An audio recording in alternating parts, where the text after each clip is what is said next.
consequential, including Saba Saba back in 90 when there were, back then, those leaders in the opposition assembled at Kamukunji calling for free elections. Such days appear to have achieved years later what they sought out to do.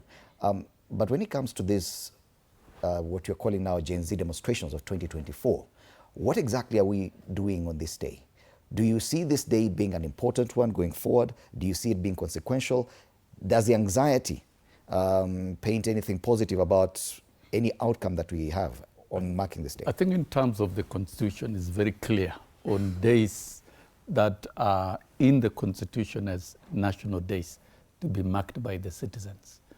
Any other day will just be a private day with a private message and with a group that is interested to do it, and they expressly have that right under Article 37 of the Constitution, the right to picket peaceably unarmed.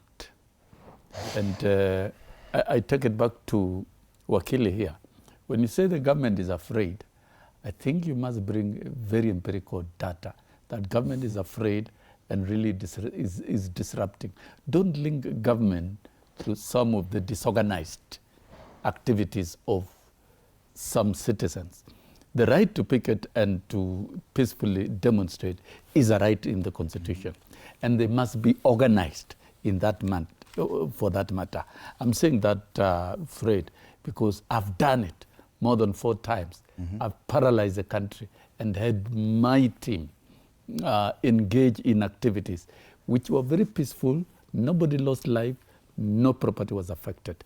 But when we get back to the activities of June 25th, 2024, when you talk of burning buildings, because we saw the burning of the Supreme Court, were those really peaceful demonstrators? If you are using fire to invade and burn the Supreme Court, to burn the governor's office in Nairobi, and invade parliament, break into parliament, invade parliament, destroy property.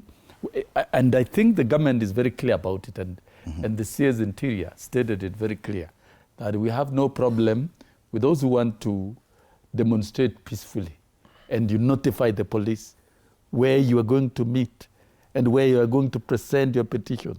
It is clear we don't need that conversation, and nobody is going to be stopped from doing that as long as you notify the police.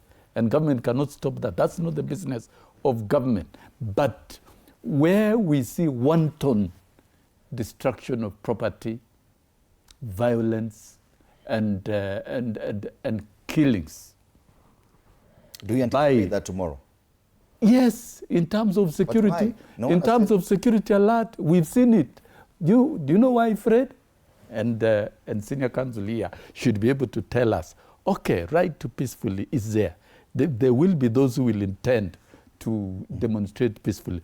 What do we do with these ones who are engaging in violence? How about looting property? How about the banning, state-sponsored goons? That goonism, so as to taint the innocent. Okay. When you make an allegation that there is state-sponsored, you must prove, because I think that is a flying statement. It is very easy to push accusations towards the corner of government. June 25th, we do expect violence and chaos, not a simple remembrance of the victims of the protests back in 2024.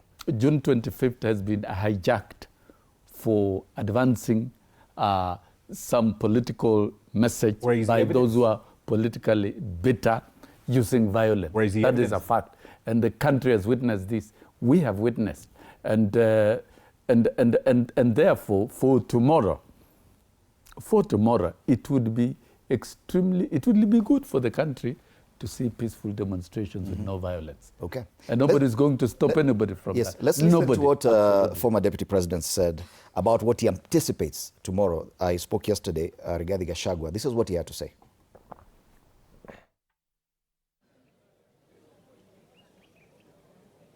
Looking at the situation, I want to appeal to the Gen Zs with a lot of humility and kindness to consider not going out to the streets.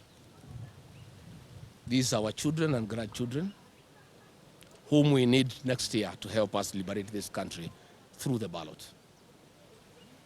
From the violence that has been planned by the state using police and goons, I have no doubt in my mind that lives will be lost. These are young children who have a great future and who need an opportunity to live their full life. I want to persuade them with a lot of humility that retreat is not surrender and strategy is not cowardice. I want to persuade them that there is a constitutional way of dealing with William Ruto next year. We don't have to